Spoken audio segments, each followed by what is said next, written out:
Queridos amigos do Recanto da Prece, estamos aqui para uma conversa sobre um tema muito comum e muito presente na vida da Aila, que fascina todos nós, Paulo de Tarso e suas cartas inesquecíveis. Paulo me proporcionou e tem me proporcionado muitas alegrias, muitas. E uma das maiores alegrias que Paulo me proporcionou foi o convívio com a Aila. Eu lembro que o primeiro contato que eu tive com a Aila foi numa oportunidade do meu primeiro encontro com o Haroldo, e eu estava cheio de perguntas para ele, um monte de coisas escritas sobre Paulo.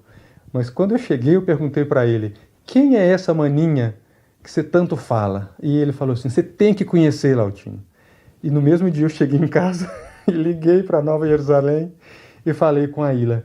Então, eu sou muito grato a muitas coisas que Paulo me deu, mas principalmente, Aila, pela sua presença, por tudo que eu aprendi com você. Então, para mim agora, como amante de Paulo, não vou falar seguidor porque eu estou muito longe, mas como admirador de Paulo, é uma alegria, uma oportunidade única para mim estar aqui falando com você, que tanto tem me ensinado.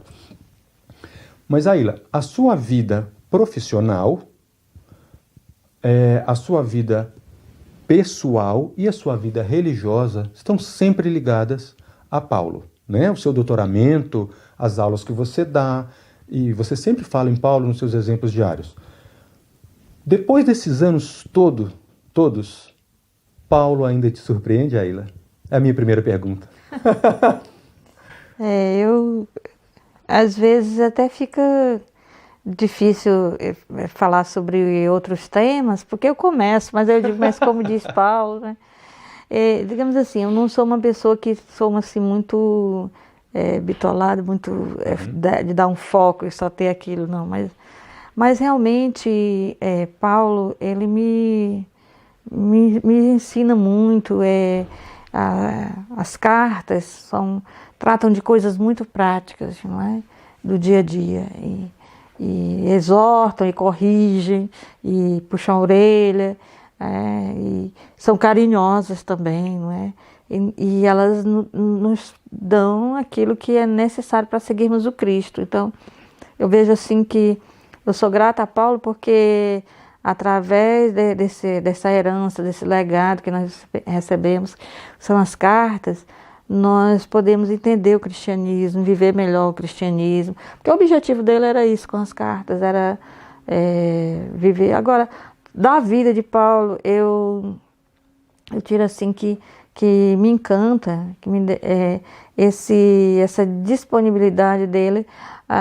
Quando descobriu que estava enganado, ele imediatamente dá uma virada na vida e se dedicar até mais intensamente à nova situação de seguidor do Cristo do que antes ele se dedicava ao seguidor de Moisés, não é? Então acho que essa determinação dele de fazer a coisa certa e saber mudar, ter essa flexibilidade para refazer a vida toda depois que tem aquele encontro com Jesus, isso é fundamental, não é? Aila, é interessante isso. Paulo é sempre presente, né? A gente sempre tem que voltar. Agora, Aila, de acordo com as viagens, com alguns estudiosos, eles dizem que Paulo caminhou cerca de mais de 16 mil quilômetros, ou seja, seria cruzar o Brasil todinho 2 vezes, de norte a sul, né? Fora o que ele viajou de barco.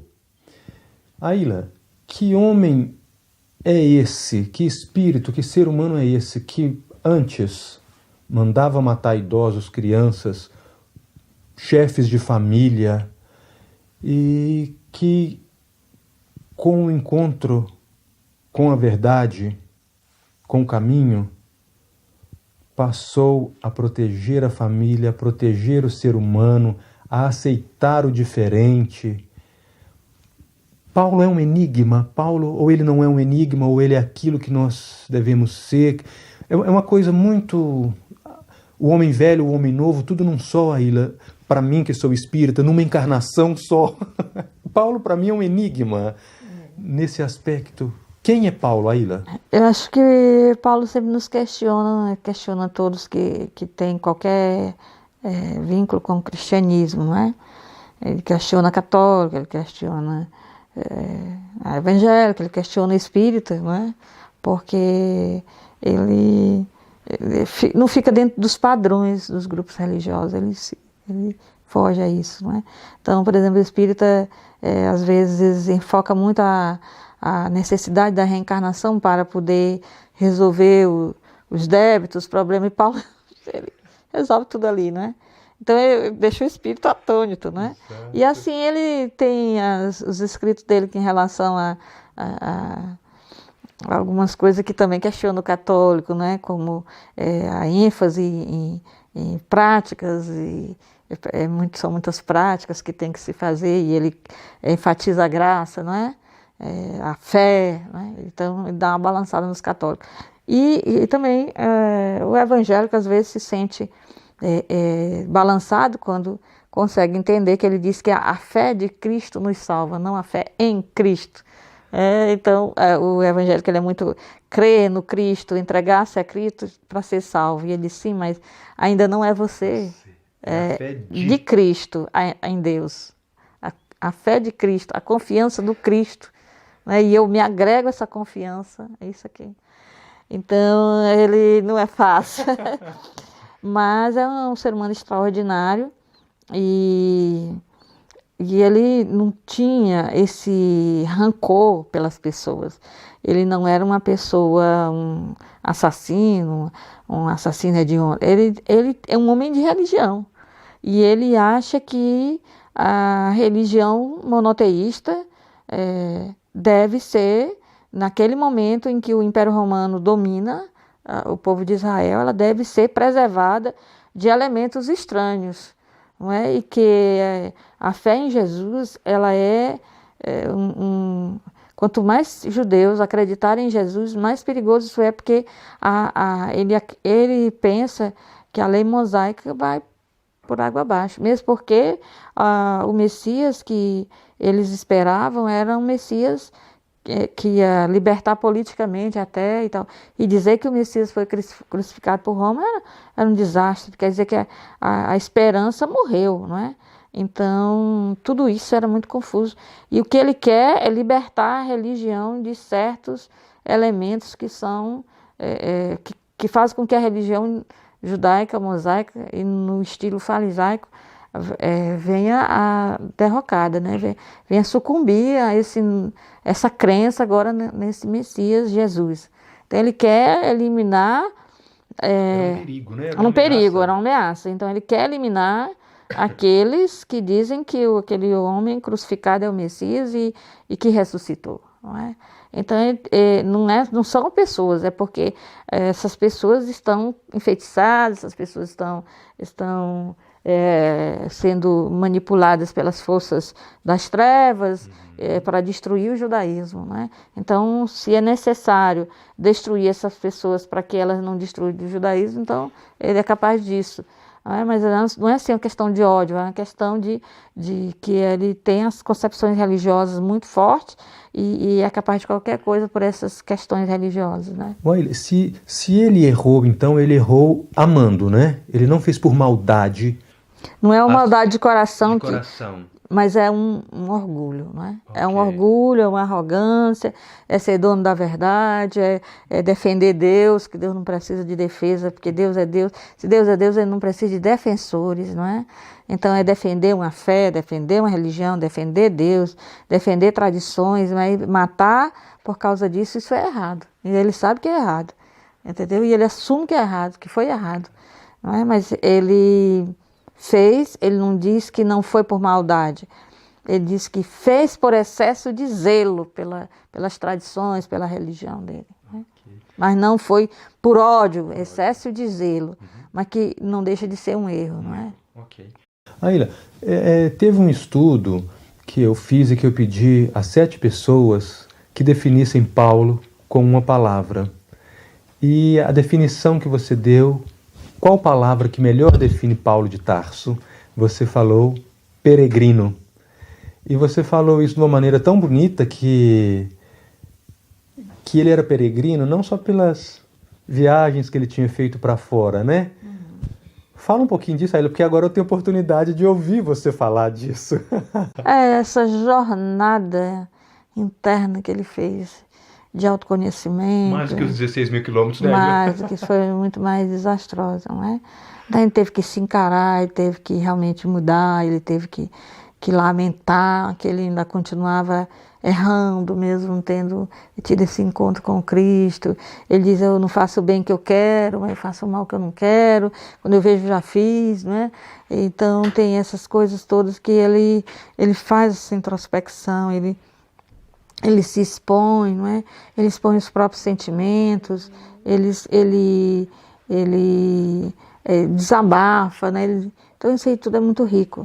Então eu acho que ele foi um peregrino de si mesmo, né? Uma pessoa que conseguiu fazer uma jornada interna, uma jornada interior e encontrar ali os seus monstros, não é? As coisas todas uma jornada perigosa. Então, quantas vezes ele não, nessa jornada interna, ele não naufragou, ele não caiu em armadilhas e levantou e foi adiante, não é? Então, ele, quando está mais chegando para o final, ele diz assim que não correu em vão, acho que foi mais do que caminhar, ele correu. Ele não correu em vão, né? E ele não deu socos no ar, não é? Ele combateu mesmo. Ele é uma pessoa combativa, então ele antes combatia pessoas, depois ele foi combater seus próprios defeitos, seus próprios erros, suas angústias, suas crises, não é? Ele não deu soco no ar, é um vencedor mesmo. Que bonito isso. E eu lembro que na época que eu fiz o estudo, eu fui pesquisar essa palavra, né, peregrino, e eu fui ver a etimologia, e tem um significado também, né, que é raro, que é quando uma pessoa é de uma beleza peregrina, né? Ou seja, é muito adaptado a Paulo isso, porque peregrino de caminhar e peregrino de único, né? Peregrino de decidido. Aila, se Paulo... Isso aqui agora já no campo das suposições, ok? Vendo o nosso momento hoje. Se Paulo escrevesse uma carta hoje para todos os cristãos, para todas as igrejas, uma única carta, qual que você acha que seria o tema central? O que Paulo... Permanecer na fé. Uau! Ele é um tema constante nas cartas de Paulo e várias situações que as comunidades passaram, ele sempre, de diversos modos, ele exortou, ele orientou a permanecer firme na fé. Gente, que interessante isso, Aila. É o que teria que dizer hoje também, não é? Que profundo, o momento que nós, de todos os grupos religiosos, né, Aila, sejam quais... permaneçam na confiança no Senhor Jesus. Porque assim, muitas vezes as pessoas mandavam dizer a Paulo que estavam com problemas. Bom, ele não tinha solução para esse problema. Então, o que é que ele poderia dizer numa carta? Aconteça o que acontecer, permaneça firme na fé. Não é? Então, fique firme na fé, não é? Fique firme no amor, fique firme na esperança. Não é? Então, eles gostam dessas palavras, mas eu acho que quando a gente mantém mesmo a fé, o mundo desaba, tudo acontece, mas a gente consegue sobreviver, não é? Permanecendo firme na fé. E a fé nos leva a perseverar, a fé nos leva a ser caridosa, a fé nos leva a muita coisa. Sem a fé a gente desanima de uma maneira geral, desanima até para fazer o bem, não é? É verdade. Aila, e o engraçado é que a gente tem aquela ideia de que Paulo escreveu cartas.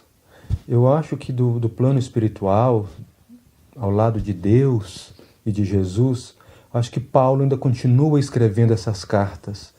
Ele só não está encontrando em nós os portadores, né, os carteiros, que deveria ser o nosso papel de levar adiante essa mensagem. Mas muito bem colocado, Aila. Eu tenho aqui agora uma perguntinha da Candice Gunter, que ela fala o seguinte, que os evangelistas nos trouxeram o Cristo, o seu andar entre nós, a sua morte, a sua ressurreição. Porém, Paulo nos mostra uma outra face de Jesus, que é aquela de viver com ele sem a presença física dele e sem mesmo a lembrança dela, porque ele não a teve. não obstante a profunda intimidade de Paulo com Cristo e de seus ensinamentos, né? Nessa perspectiva, Aila, quem era o Cristo para Paulo?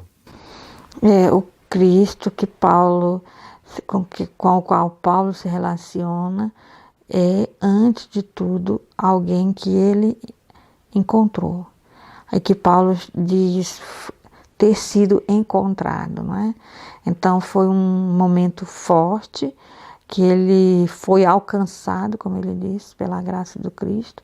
Aquele momento foi único e foi o necessário para que ele se tornasse um seguidor.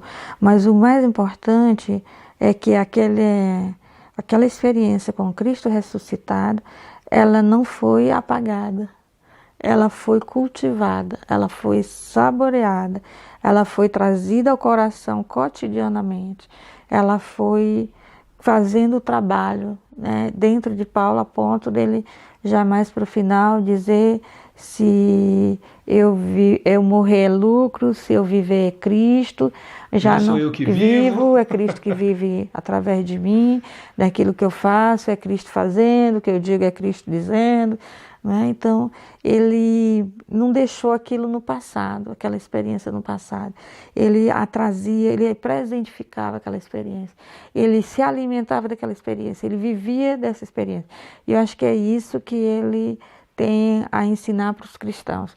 Esse permanecer na fé também permaneça com aquela experiência cotidiana com Cristo, porque senão não dá para aguentar o que aguentou, e não dá para mudar o que mudou, não é? Então ele nos ensina, porque ele mostra também que o Cristo ressuscitado é algo tão forte que realiza em nós maiores coisas do que o Cristo antes da morte. Não é porque o Cristo antes da morte, ele conviveu com as pessoas, mas as pessoas o abandonaram. E Paulo não abandonou. As pessoas o abandonaram. E quando foi que essas pessoas elas tiveram que ser recuperadas pelo Cristo ressuscitado? Cristo ressuscitado teve que aparecer a eles, teve que trazê-los de volta para o convívio. Então, por isso que Paulo diz na carta aos Gálatas: bom, eu não me interesso muito por ter conhecido Cristo segundo a carne, nem por ser parente dele, nem ter da raça deles. Isso não importa. O que importa é o que ele hoje, como ressuscitado, faz em mim. Não é? Que lindo isso. Que lindo isso. Então esse é o que Cristo era para Paulo, né? Essa chama acesa que nunca se apagou. Nunca se apagou. Aila, agora eu vou falar aqui um trechinho, já para a gente encerrar, de Álvaro de Campos, completando aqui aquilo que a pedido do Mascarenhas, do Felipe, que é o seguinte. Primeiro eu vou falar uma coisinha aqui do Álvaro de Campos, que todas as cartas de amor são ridículas. Elas não seriam cartas de amor se não fossem ridículas. Aí tem um espaço. Mas afinal, só as criaturas que nunca escreveram cartas de amor é que são ridículas. Heterônimo do Pessoa. E falando de cartas de amor, toda regra tem uma exceção. Porque se todas as cartas de amor são ridículas, as cartas de Paulo eram de amor e não são ridículas. Então, Aila, e a gente vê esse amor latente, principalmente aos Coríntios, né? Na carta que ele escreve, que o amor ali está como um vulcão. Mas o que o Felipe pergunta é que, claro, que Paulo está falando de um amor universal, um amor das igrejas, para que se permaneça nesse amor, mas tem aquele amor que para nós, no caso espíritas, que é a presença de Abigail, que era de Coríntios. Então, o que o Mascarenhas pergunta é o seguinte: qual o papel da presença de Abigail no apostolado de Paulo? E eu gostaria, para que não ficasse resumido a Abigail, eu vou ampliar essa pergunta do Mascarenhas. Qual a presença da mulher em Paulo, no seu apostolado? Aila. Ele, ao contrário do que as pessoas pensam, que Paulo é machista. Eu estava à espera disso. Ele não é machista, não é? A gente tem que entender os textos que aparentemente, não é? que nós vamos ver que ele está preocupado com a família, com A a preservação da mulher, né? As questões do ambiente pagão, que tinha as deusas e as sacerdotisas, né? Então, essas coisas todas. Temos que entender esses textos, não é? Quando o lemos com os critérios atuais, depois de toda a libertação da mulher, e eles parecem machistas, mas eles estão situados, são cartas.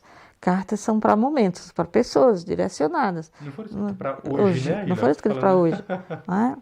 Então, nós aqui hoje tiramos ainda lições delas, mas tem muita coisa da cultura, dos costumes que nós temos que saber relevar. Pois bem, então eu acho assim que nas cartas, Paulo, e mesmo no Atos dos Apóstolos, a presença da mulher é muito forte no apoio a Paulo.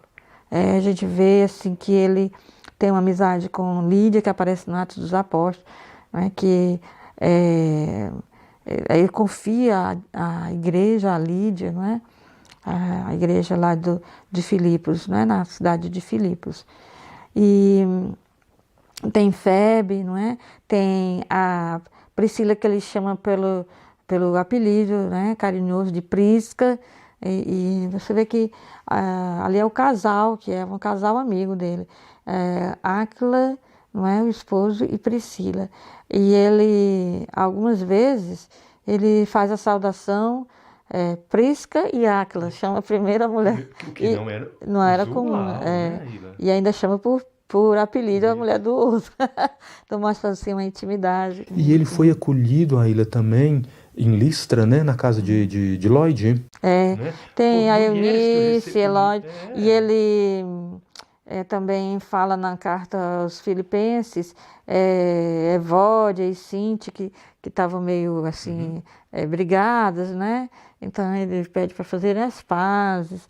Então ele cita muitas mulheres e elas tiveram presentes. Tiveram presentes, elas eram um apoio, ele era amigo. Amigo, ele era amigo dessas mulheres, né?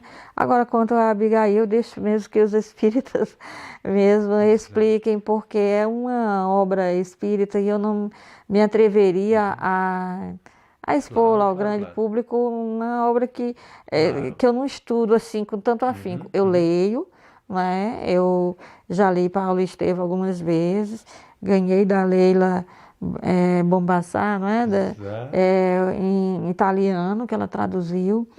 Estou lendo e estou gostando, e tem muitas notas de rodapé que eu acho maravilhosas, que tem orientações tanto geográficas quanto históricas e de personagens.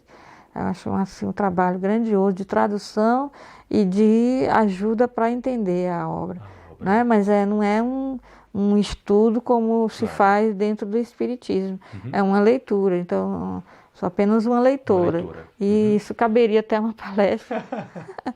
Exato. Então, mas eu posso perceber pelos textos com os quais eu trabalho, que eu estudo, que são as cartas, a presença feminina é muito importante para Paulo, e ele sabe ser amigo, confiar a elas coisas que ninguém confiaria, não é? Sabe ajudá-las a viverem bem com dignidade, não é? Em vez do contrário que se pensa, que ele não gosta de mulher, ele ao contrário, não é?